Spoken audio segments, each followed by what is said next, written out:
사람은 영적인 존재로 창조되었습니다. 그래서 눈에 보이는 것이 다가 아니에요.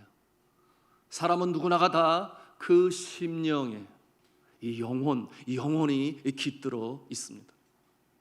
그러므로 인간 창조, 이 영혼의 창조에 대해서 창세기 1장 7절은 이렇게 말씀하고 있습니다. 여호와 하나님이 흙으로 사람을 지으시고 생기를 그 코에 불어 넣으시니 사람이 생명이 된지라. 생명이 된지라 그렇게 말씀합니다.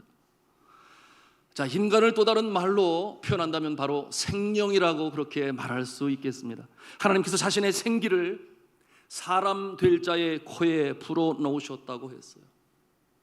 여기에서 이 생기라는 성경 원어에 보니 나시맛 하임이라고 말을 하는데 그 뜻이 생명의 호흡이라는 그런 뜻을 가지고 있습니다. 이 생명의 호흡을 하나님께서 사람에 불어 넣으시니 생명이 된 것입니다. 누가 그렇다는 것입니까? 인간이, 사람이, 바로 여러분과 제가 생명이라고 하는 것입니다. 생명이라는 이 성경 원어에 보니 네피시 하야 그런 말을 사용하는데 그 뜻이 생각하고 움직이는 생명체, 그런 뜻을 가지고 있습니다.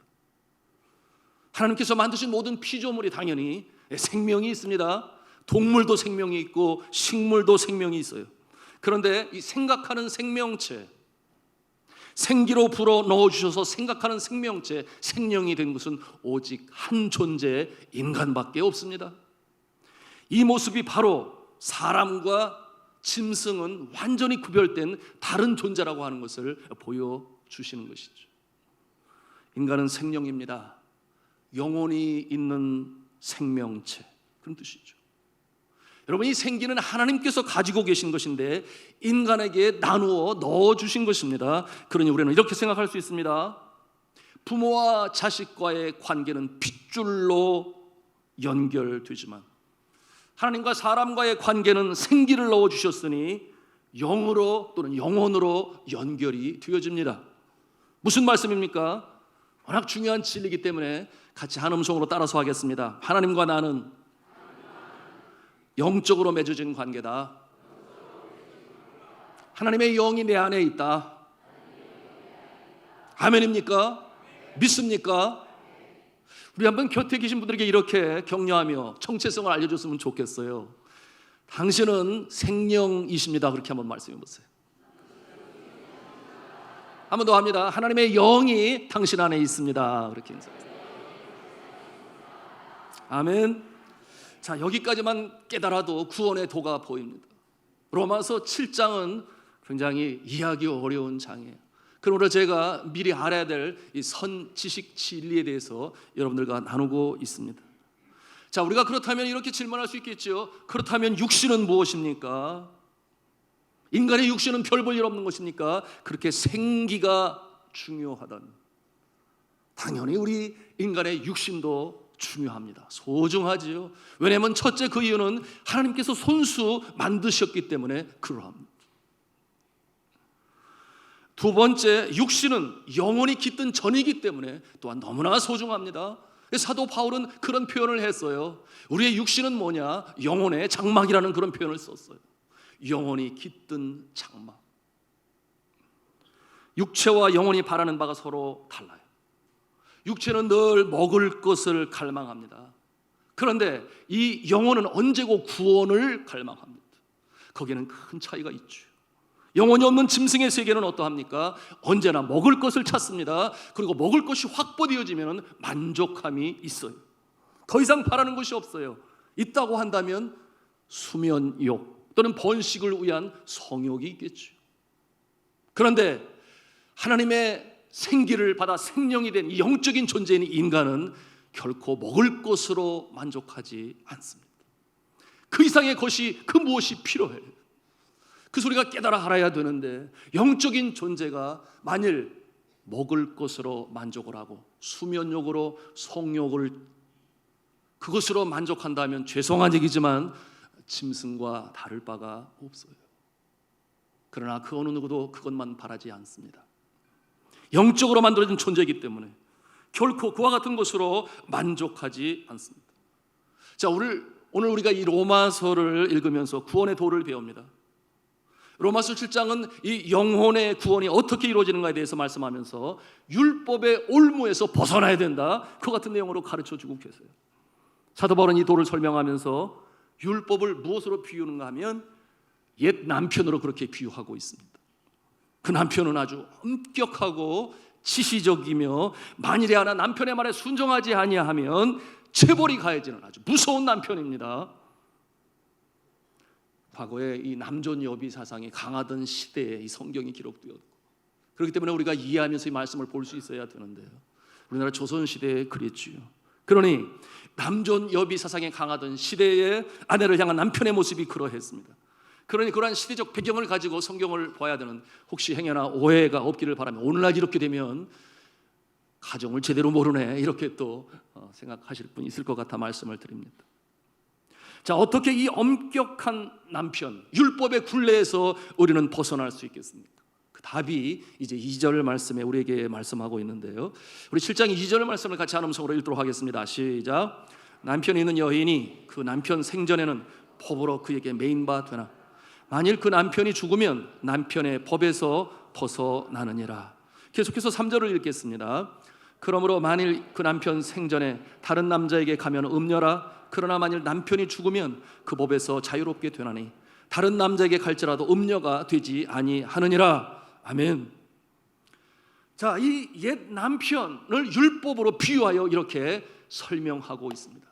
그러면 어떻게 이 일이 이루어진다는 것입니까? 어떻게 해야 이 옛 남편, 율법이 죽고 아내는 자유함을 입는 구원을 얻을 수 있느냐, 그 말이에요. 그 답을 또 4절에 말씀하고 있습니다. 같이 읽도록 하겠습니다. 시작. 그러므로 형제들아, 너희도 그리스도의 몸으로 말미암아 율법에 대하여 죽임을 당하였으니 이는 다르니 곧 죽은 자 가운데서 살아나신 이에게 가서 우리가 하나님을 위하여 열매를 맺게 하려 함이라. 아멘. 자, 이 말씀이 무슨 말씀이에요? 그리스도께서 죽으심으로 율법도 함께 죽었다, 그렇게 설명하고 있습니다. 그리스도의 대속으로 말미암아 옛 남편으로 표현되어지는 율법이 죽었어요. 그런데 예수 그리스도 죽으실 때 율법도 함께 죽으셨는데, 그런데 예수 그리스도께서는 그 죽음의 상태에 머물지 아니하시고 사망에 쏘는 것을 이기시고 다시금 생명으로 부활하셨는 줄로 믿습니다. 예수님이 살아나셨어요. 율법은 죽었어요. 그러니 이제 부활하신 예수님이 영적으로 볼 때에 새 남편이 되는 것입니다. 육적인 남편이 아니라 영적으로 예수 그리스도께서 이제는 새 남편이 되었어요. 무슨 말씀입니까? 율법의 올무에서 해방이 되고 예수의 십자가의 공로로 값없이 우리는 예수 그리스도의 십자가의 사건을 믿음으로 말미암아 구원이 우리에게 은혜로 주어졌는 줄로 믿으시기를 바랍니다. 더 이상 율법이 아니다, 그 말이에요. 이해가 되십니까? 여기까지 이해가 되시면 굉장히 머리가 빨리 돌아가시는 분이거나 신앙생활을 오래 해오신 분이거나, 여러분 로마서 7장을 신학자들이 가장 어렵게 여기는 성경책, 바로 이 7장이에요. 여기까지만 한다고 해도 이미 구원의 도를 깨달아 알고 계신 것입니다. 자, 이 로마서 7장의 영혼 구원의 모습, 한마디로 표현하면은 나한 사람을 구원하시기 위해서 나를 얽매고 있는 이 율법을 예수 그리스도께서 다 가지셔서 안으셔서 십자가에 달려 돌아가셨다. 그러니 이제 율법이 죽었다 하는 것은 더 이상 율법을 지킴으로, 행함으로, 실천함으로, 억지로도 함으로 그래서 우리가 구원을 받는 것이 아니라 이제는 예수 그리스도의 십자가의 보혈, 공로, 계속해서 말씀하고 로마서는 반복하고 있습니다만 그 은혜로 말미암아 값없이 주어지는 그 은혜가 우리의 영혼을 살리고 생명을 살리고 천국 백성으로 만드신다, 그 말이에요. 전혀 다른 차원의 구원이 이루어진 것이죠. 자, 앞서 말씀을 드렸어요. 핏줄은 서로 당긴다. 왜? 핏줄로 연결이 되었으니까. 마찬가지로 인간의 영혼은 영적으로 당깁니다. 내 영혼의 창조주를 언제나 영혼은 갈망합니다. 너무나 당연한 것이죠. 제가 9시 뉴스 하기 전에 TV 드라마를 봐요. 물론 놓칠 때도 있지만 제목이 여름아 부탁해입니다. 여러분 보십니까? 우리 산돌중앙교 성도님은 다 거룩하세요. 텔레비전을 아예 안 보고 사세요. 몇 명만 보시는 것 같나요? 이 여름이가 누구냐면 사람 이름인데 유치원에 다니고 있는 아이의 이름이 여름이에요. 그런데 여기 하나 아주머니가 등장을 해요. 나중에 알게 되죠. 이 아이가 자신의 손주라는 것을 발견하게 돼요. 그 아들이 과거에 여자친구가 있어서 사귀게 되었는데 그만 이 여자친구는 임신을 하게 되었고 아들은 그걸 몰라요. 헤어지게 되었는데 이 여자친구가 아기를 포기하지 않아서 그래서 낳게 되는데 그런데 이 여자친구는 죽어요. 뭐 드라마가 그렇잖아요. 네. 그런데 이 아주머니가 나중에 가까이 있는 그 어린 아이가 여름이가 자기의 아들의 아들이라는 손주라는 사실을 발견하게 돼요. 그러니 너무 놀란데 심장이 심쿵이라는 말 요즘 쓰는 심장이 쿵쿵거려요. 왜냐하면 너무 당기는 거예요. 그 핏줄이라는 것을 제가 알게 돼요. 그러니 사람을 시켜서 사진을 찍어 와요. 그리고서는 그것을 보고 또 시간 나면 또 들여다보고 또 들여다보고 또 들여다보고 들여다보다가 결국 발각돼요. 발각되면 여러 가지 복잡한 상황이 나타나게 되는데 내일은 어떻게 연결이 될지 궁금해요. 너무 보고 싶어서 견딜 수가 없어요. 아니 드라마가 아니라 그 손주가. 네. 그런데 우리 영적인 우리 인간의 모습이 마찬가지다 그 말이에요. 생기로노 생명이 된 우리 인간은 하나님의 영이 우리 안에 있으니 영적으로 땡기는 것입니다. 그것이 충만하지 아니하면 어려움을 겪죠. 그런데 하나님이 나의 창조주가 되시는데 영혼과 육체의 창조주가 되시니 그것을 깨닫고 발견하는 순간 너무 좋은 거예요. 그 감격은 이루 말할 수가 없는 거예요. 그야말로 그 심령의 기쁨과 감사와 설레임이 샘솟는 솟구쳐 오르는 그야말로 joyful, 세상이 주지도 알지도 못하는 그 기쁨이 마음속에서 감동으로 물결치는 것입니다. 이것이 바로 인간의 모습이요 하나님과 우리와의 관계. 사람은 핏줄로 서로 당기지만 우리 하나님의 사람은 영으로 하나님이 또 하나님이 우리를 그렇게 사랑으로 당기는 줄로 믿으시기를 바랍니다. 그런데 힘들고 어려운 인생들이 많이 있죠. 방황하는 영혼들이죠. 창조주신 하나님을 거역하고 죄를 범한 인간, 이 모습이 어떤 모습이냐? 마치 집을 나간 자녀와 흡사해. 아버지의 속을 썩이고 나갔어. 그것이 에덴 동산에서 하나님의 말씀을 거역하고 순종하지 아니하니 에덴 동산에서 쫓겨났습니다. 그럼에도 불구하고 여전히 그 심령에 희미하게 남아있는 바로 종교심이라는 말로 신학적 용어를 사용하는데 그 생명의 존재가 완전히 다 사라진 것이 아니라 여전히 갈급합니다. 여전히 갈급해요. 집을 나간 자식은 세상에 살아요. 전쟁터와 같은 세상, 광야와 같은 세상, 때로 지치고 힘들고 아파요. 때로는 재미도 있지요. 그와 같은 모습은 마치 파티를 열고 파티는 즐거운데 끝나고 나면 그 허무함과 허전함, 공허함을 달랠 길이 없어요. 반복이 되는 것이죠. 돌아가고 싶어요. 아버지가 계신 집으로. 그런데 아버지가 나에게 역정내실 것 같았어. 화내실 것 같았어. 두려워서 들어가지는 못하고 그러니 밖에 거하자니 인생이 곤고한 것입니다. 너무 힘들어요. 그 영혼에는 우울감이 들고 허무감이 들고 공허함이 있고 이와 같은 모습으로 인해서 마음이 병들고 속사람이 병이 드니 겉사람까지도 이처럼 육신도 병이 들게 되는 것입니다. 자, 아무리 육신적으로 편리한 시설, 좋은 집, 좋은 침대가 여러분에게 단잠을 선사합니까? 그렇지 않아요. 아무리 좋은 침대도 그 심령에 참 안식이 없으면 진정한 안식, 단잠을 가질 수가 없는 것이 우리 인간의 본성인 것입니다. 외적으로 그럴듯해요. 편안한 삶을 산다고 해요. 순간순간 찾아오는 영혼의 근심을 저버릴 수가 없습니다. 더욱이 이 생로병사의 단계를 거치지 않아요. 때가 되면 죽음을 인식하기 시작합니다. 아이들은 몰라요. 죽음의 그림자가 엄습해오면 마음에는 두려움이 입니다. 독이 질병이 찾아와요. 예기치 않은 질병. 그런가 하면은 교통사고로 또는 자연재해로 전쟁터에서 죽음이 찾아옵니다. 예고 없이 세상을 떠나요. 그 모습을 볼 때 마음에는 더욱 두려움이 있어요. 왜? 죽음의 문제가 해결이 아직 안 됐거든요.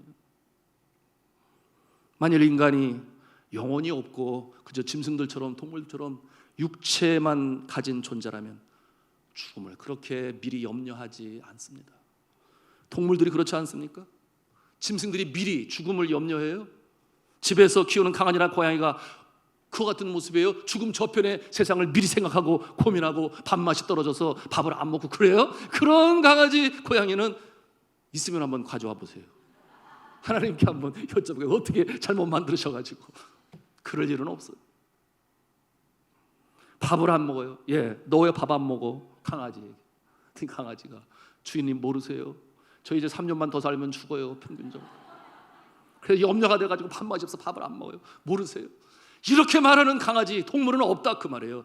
다만 죽음의 코앞에서 자신의 육신을 어떤 해를 갈 때 비로소 깨갱거리든지 죽지 않으려고 발버둥을 치지만 왜? 영적인 존재가 아니기 때문에 몰라요. 그러나 우리는 영적인 존재이니 그 이상의 것들을 미리 할 수가 있습니다. 생명으로 지어진 인간, 영적인 존재는 죽음이 두려워요. 영혼 스스로 감지하는 것이죠. 이와 같은 인간의 구조를 잘 알았던 사도 요한은 예수 그리스도 안에 형제를 위하여 이와 같은 기도를 드린다 그랬습니다. 사랑하는 자여, 내 영혼이 잘됨같이 범사가 잘되고 강건하기를 내가 간구하노라. 내 영혼이 잘됨같이. 왜 영혼이 먼저 오는 것입니까? 영혼이 으뜸이기 때문에 제일 첫 번째 오는 것이죠. 제일 중요하기 때문에. 그 다음의 일들은 뭐예요? 영혼이 잘되면 그 잘됨의 정도에 따라서 잘 되는 것입니다. 우리의 영혼이 잘되면 일도 잘 풀립니다. 우리의 영혼이 잘되면 육신의 건강도 있는 줄로 믿습니다. 이 성경의 원리예요. 영혼이 잘된다 하면 각 종교에서 다른 말로 표현을 하는데요, 우리 기독교에서는 구원을 받았다, 영혼이 잘되었다, 같은 표현입니다. 그런데 이와 같은 내용을 불교에서는 해탈을 이룬다 그랬어요. 영원한 영겁의 윤회에서 벗어나는 해탈, 다시 태어나지 않아도 좋은 해탈. 그런가 하면 힌두교에서는 뭐라고 표현하는가 하면 신인합일 그렇게 표현. 여러분 들어보셨어요? 신인합일. 좀 어렵죠? 이 말이 무슨 말인가 하면 자신의 본질은 사라져요. 그리고 절대 존재인 이 아트마, the real being이라는 말을 사용하는데요, 절대 존재자인 아트마의 이 신성에 귀속이 돼서 나는 간 곳이 없어요. 나는 소멸돼요. 나는 사라지고 그 신성의 하나가 되니 이 상태를 뭐라 그러냐면 무아라는 말을 쓰죠. 나는 없다. 이것이 힌두교가 말하는 구원의 모습입니다. 그런가 하면은 이슬람교에서는 영혼의 잘됨이란 곧 신의 뜻에 완전한 복종을 이루는 상태가 구원이라 그렇게 여기고 있어요. 그러니 이슬람교가 얼마나 엄격합니까? 지킬 것도 많아요. 그것을 이루려고 심지어는 비행기 안에서도 시간 되면 기도를 해요. 유교에서는 이 영혼의 잘됨과 같은 구원에 대한 개념이 아예 없습니다. 한마디로 이 현세에서 무병장수, 입신양명, 그것이 다예요. 최고예요. 더 이상의 것은 없어요. 그러니 영원한 나라, 죽음 저편의 그 모습은 아예 싫은 것입니다. 생각도 하고 싶지 않은 거예요. 그것이 도교의 사상으로 나타나서 신선이라고 하는 존재가 등장을 하죠. 영혼이 늙어도 죽지 않아요. 산에 살아요. 산신령 들어보셨나요? 그것이 유교의 모습입니다. 그러니 죽음을 제일 두려워하고 무서워하는 종교가 바로 유교인 것입니다. 제가 어릴 적 우리 마을에 그 어귀 입구에 상여를 두는 집이 있었어요. 여러분 상여 아세요? 네, 여러분 아실 거예요. 우리 어린아이들은 잘 몰라요. 죽은 사람을 싣고 나가는 그 같은 수레죠. 사람이 메고 가죠. 자, 이 상여 집이 있는데 대낮에도 집에, 학교에서 집에 오게 되면은 그쪽은 보기가 싫어요. 그래서 그쪽은 아예 안 보고 이래서 이제 집으로 이렇게 와요. 그런가 하면 혹시라도 밤에 오게 되면 장에서 늦게 오거나 또 학교에서 늦게 오게 되면 밤에 그냥 3, 4, 5 짝을 지어서 보는데 막 얘기하다가 거기가 가까운 갑박이 입이 다 조용해요. 말을 하지를 않아. 왜? 긴장이 되니까. 그러면서 아예 고개는 거기서 탁 돌려가지고 그쪽으로는 아예 눈길도 주지 않아요. 왜 그렇겠습니까? 왠지 모르게 겁이 나고 머리가 쭈삣쭈삣 쓰고 그 전부터 전해오던 내용의 이야기들이 있잖아요. 죽음과 연관해서. 그래서 처녀가 죽었는데 원한을 품고 죽어서 달밤에 나타나는데 하얀 소복을 입고 산발을 하고 그러고서는 나타나는 에구머니나 이거 놀래가지고 그래서 그런 이야기들이 가슴에 있으니 왠지 죽음이 싫은 거예요. 두려운 거예요. 자, 이와 같은 모습은 영혼에 대해서 잘 모르고 현세만 바라보고 기복신앙에 치중하는 유교와 무속신앙의 영향을 받아서 죽음은 공포요, 죽음은 싫은 것입니다. 보십시오. 영혼이 잘 되기 위하여, 구원받기 위하여, 영혼의 목마름을 해결하기 위하여, 다 같은 말인데요, 계시로 주신 하나님의 말씀을 알지 못하는, 예수 그리스도의 십자가의 구속의 사건을 제대로 진리의 도로 알지 못하니 저들이 하는 일이 무엇입니까? 종교를 만들어요. 종교를 만들어요. 사람의 깊은 사색을 가지고, 인생의 경험을 가지고, 영혼의 두려움을 물리치고 영혼의 만족을 채우기 위해서 종교적 제의를 만들고 지키면서 구원을 이루고자 애쓰고 실천합니다. 이 모습을 뭐라고 그랬어요? 자력 구원이라고 그랬어요. 내가 스스로 구원에 이루고자 애쓰는 모습. 세상의 모든 종교가 다 비슷합니다. 자기가 노력하여 구원의 경지에 이르려고 해요. 왜 그렇겠습니까? 이와 같은 모습, 그와 같은 소망을 가지고 믿고 따르며 나가지만 세상 말로 그 마지막 모습은 뭐예요? 허당이에요. 꽝이에요. 아무것도 없어요. 왜 이와 같은 역사가 나타납니까? 자신의 사색 경험을 통해서 종교를 만들어요. 그러나 그것이 전혀 아닌 것입니다. 왜냐하면 첫째로 이 종교라고 하는 것은 이 죄된 성품을 가지고 있는 죄된 인간의 생각에서 만들어지는 것이기 때문에 그러합니다. 죄로 물든 마음에서, 죽음의 두려움에 가득 찬 마음에서, 그러니 영혼의 주가 되시고 구원자가 되신 하나님과 상관이 없이 사람이 만든 작품이다, 그 말이에요. 두 번째, 종교는 그 길이 정말 구원의 길인지 증명을 하지를 못해요. 그냥 믿고 그럴 뿐이에요. 죽음 저편의 세상이 이러할 것이다, 그렇게 될 것이다, 그렇게 주장을 해요. 그래서 어떤 사람들은 그 논리를 그대로 믿어요, 행해요. 그러나 증명이 안 됩니다. 무슨 말이에요? 그와 같은 내용으로 전한 그 각 종교의 시조들이, 그들의 무덤이 여전히 이 세상에 남아 있어요. 죽음을 해결한다 하면서 해결하지 못했습니다. 스스로 증명해 보이는 것이죠. 그러니 유교의 시조를 일컫는 이 공자는 중국의 치푸의 공림에 그 무덤이 있어요. 그런가 하면 이슬람교의 보를 전한 마호메트 무덤은 사우디아라비아의 메디나에 있습니다. 그런가 하면 석가모니의 무덤이 어디 있어요? 석가모니의 무덤은 없어요. 당연히 화장을 했으니. 그러나 입적을 한 그 자리가 여전히 남아 많은 순례객들이 그곳을 찾고 있는데, 인도 북부의 쿠시너거를 하는 곳이 바로 그곳입니다. 성도 여러분, 오직 참 구세주이신 예수 그리스도만이 사망에 쏘는 것을 이기시고 다시금 부활의 첫 열매로 살아나셨는 줄로 믿습니다. 예수님만이 이 땅에 무덤이 없어요. 있다면 빈 무덤이겠죠. 왜냐하면 다시금 부활의 첫 열매가 되시기. 그러므로 참 종교 또는 참 진리로 그렇게 우리가 믿음으로 받아들이는 것입니다. 여러분, 첫 열매가 되었다고 하는 것은 얼마나 감사한 일이에요. 그 깊이를 깨달으면 우리도 너무 감사해요. 제가 전에 간증으로 나눴어요. 필리핀에서 망고나무를 심었는데 저거 언제 먹을까 심고 나서 물어보니 7년이 걸린다 그러는데, 얼마나 열심히 보호하고 지키고 서로부터 염소로부터 철조망까지 만들어 놓고 하나하나씩 그렇게 해가지고 했는데, 제가 6년 차 되니까 네팔로 가게 됐잖아요. 7년 차가 되면 그거를 따먹어야 되는데 먹지를 못하고 그냥 가게 되니, 그걸 보면서 얼마나 제 마음에 미련이 남던지, 어떻게 갖고 왔는데. 그런데 그 망고 열매를 누가 먹었다 그랬어요? 이경수 목사님이 먹어서 그랬어요. 물론 그 교회 안에 성도들이 팔아서 또 장학금으로 사용하고 그 같은 모습. 여러분, 나무가 시간이 되어 열매를 맺기 시작하면 그 다음에도 열리는 것을 우리가 너무나 잘 알듯이 예수 그리스도께서 첫 열매가 되셨으니, 부활의 첫 열매가 되셨으니, 저가 이 땅에 다시금 저리로서 산 자와 죽은 자를 심판하러 오실 때 우리가 거룩한 신령한 부활체의 모습으로 부활할 줄로 믿습니다. 아멘 해야 돼요.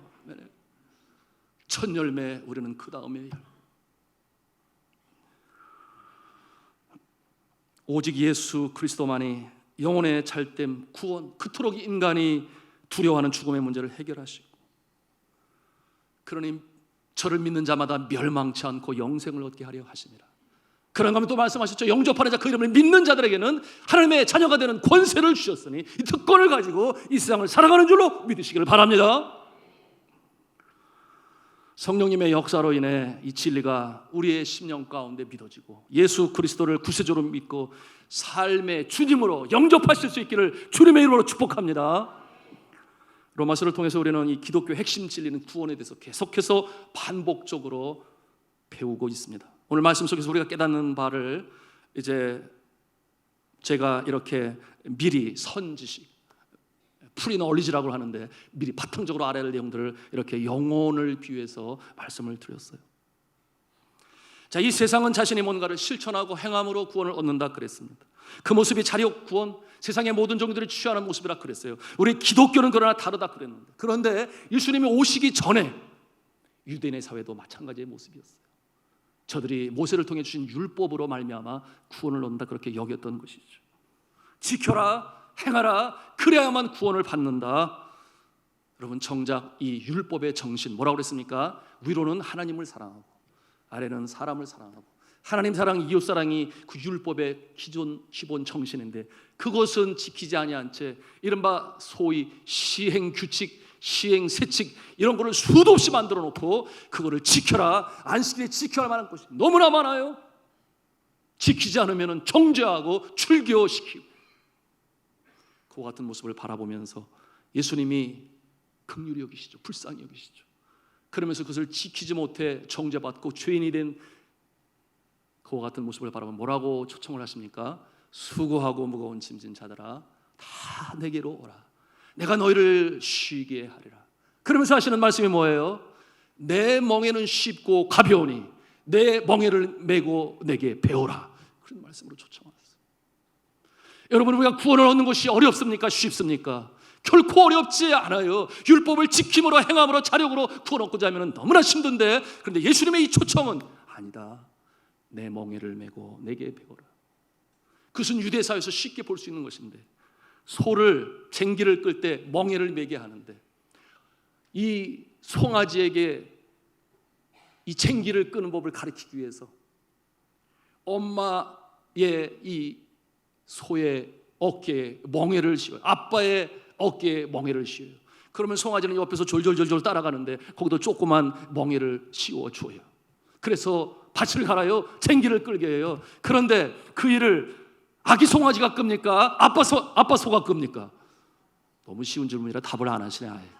당연히 아빠 소가 끌고 가요. 구원을 이루시는 분은 바로 우리 주 예수 그리스도인 줄로 믿으시기를 바랍니다. 나의 능력이 아니다 그 말이에요. 나의 공력이 아니다 그 말이에요. 주님께서 이루신 일에 우리는 아멘으로 영접하고, 그가 나의 구세주임을 믿고 내 삶의 주인으로 영접하고, 부활하신 예수 그리스도께서 그 생명력으로 우리 안에 성령으로 내주하시니 우리가 그 능력 가지고 이 세상을 승리하며 나가는 줄로 믿습니다. 자, 이와 같은 모습을 통해서 예수 그리스도께서는 우리에게 선포하시는 것이죠.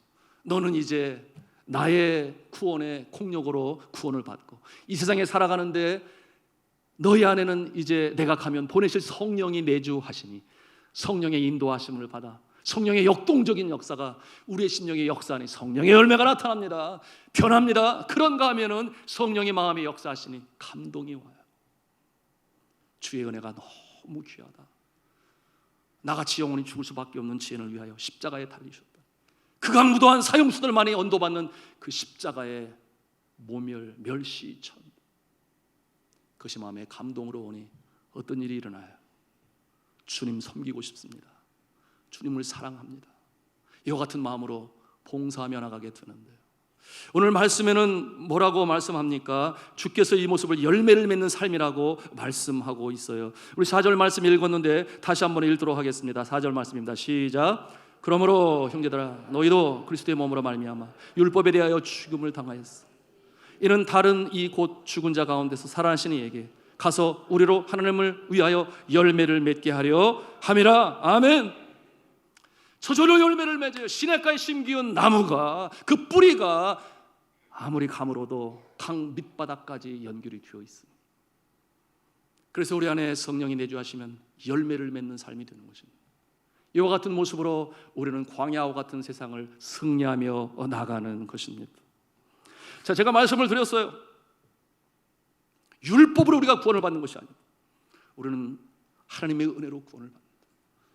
율법을 통해서 억지로 행하는 것이 아니라 율법 그 위에 율법을 초월하는 것이 있으니 그것이 바로 곧 하나님의 은혜다. 이 은혜를 마음의 감동으로 확신으로 가지고 있는 자는 그 마음에 순종하고자 하는 마음이 나온다고 제가 지난 시간에 말씀을 드렸어요.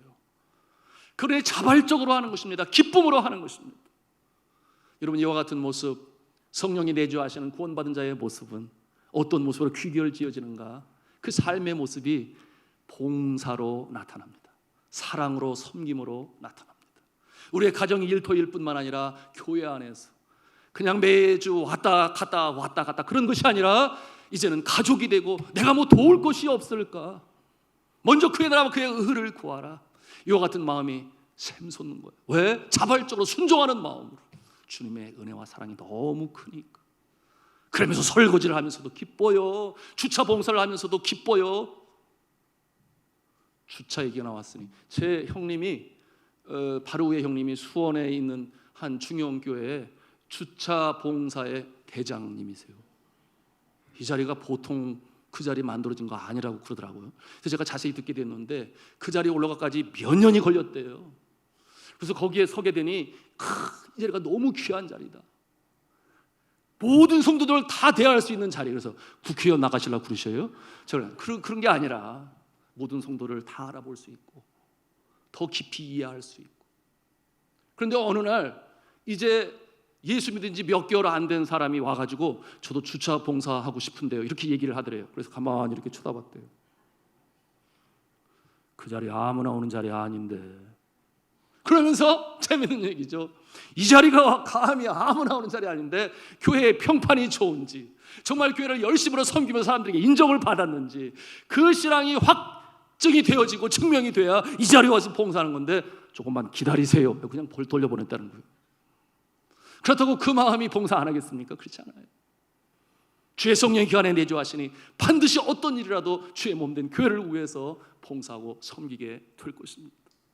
사랑하는 성도 여러분, 이와 같이 저절로 되어지는 인생, 하나님의 사랑과 은혜가 감동을 주어서 자발적으로 순종하는 인생, 그 모습을 보시고 하나님이 기뻐하시니 하늘의 크신 은혜와 복으로 함께 하시는 인생 될 수 있기를 저는 주님의 이름으로 축원합니다.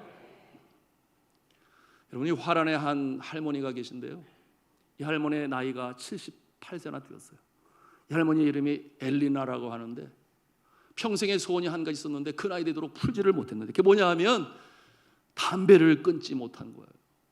그래서 담배 클리닉에도 가보고 의지로도 노력을 하고 어쩌든지 건강을 위해서 남에게 폐가 되니까 담배를 끊으려고 하는데 끊지 못하면서 78세가 되었는데 그의 삶에 반전이 이루어졌습니다. 어떤 반전이냐 하면 아주 멋진 제이슨이라고 하는 할아버지가 그 여인 앞에 나타난 것이에요. 멋지고 젠틀하고 친절하고, 그러니 사랑에 빠졌지 않겠습니까? 그래서 은근히 청혼을 해주기를 기다리는데 이 할아버지가 청혼을 안 하는 거예요. 프로포즈를 하기를 기다리는데, 그래서 하루 이틀 3일 4일 계속 지나가고 있는데 마음만 안타까운 거죠. 이 둘이 독신이 당연히 그럴 법도 한데 왜 그랬을까요? 어느 날 이 젠틀맨 할아버지가 이 엘리나에게 말을 하기를, 내가 엘리나를 많이 사랑하는데 함께 결혼하기는 어렵겠어요. 깜짝 놀라서 아니 왜 그러냐고 그랬더니 엘리나는 담배를 끊지 못하잖아요.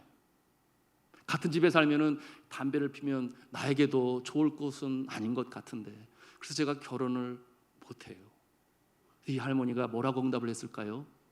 그러면 내가 담배를 끊으면 결혼하겠습니까? 그렇게 질문하지 않았겠어요? 그랬더니 할아버지가 물론 그럼 그렇지요. 그러면 제가 담배를 끊겠습니다. 그렇게 얘기를 한 거예요. 그래, 이 할아버지는 농담인 줄 알았어요. 그렇게도 담배를 못 끊었는데, 그런데 세상에 놀랍게도 그 순간부터 담배를 절대 입에 대지 않았다는 실제 사실의 얘기가 이 신문지상에 올랐던 거예요. 그러면서 그 신문기자의 그 글의 타이틀이 뭐냐? 사랑은 의지보다 강하다. 그것이 타이틀이었어요. 사랑하는 성도 여러분, 로마서 7장을 통해서 우리가 배우는 것이 바로 그것입니다. 하나님의 감동, 하나님의 사랑이 우리 마음에 임하게 되면, 사람은 피로 핏줄로 통한다고 하지만 영적인 존재, 이 하나님께서 생기로 불어 넣어주신, 그러므로 생명이 되는 우리 존재는 하나님과의 끈을 내야 끊을 수 없는 것으로 당기는 주의 성령이 우리 마음에 임하게 되니 감동이 임하고 사랑에 젖게 되어서 의지로 구원을 이루는 것이 아니라 사랑으로 이루어나가는 그 감동이 임함으로 하나님께 봉사할 때마다 감사가 넘치고 기쁨이 넘치고, 그 모습 하나님이 축복하셔서 이 광야와 같은 세상 승리하며 시냇가에 심기운 그와 같은 나무와 같은 모습을 승리해 나가시기를 저는 주님의 이름으로 축원합니다.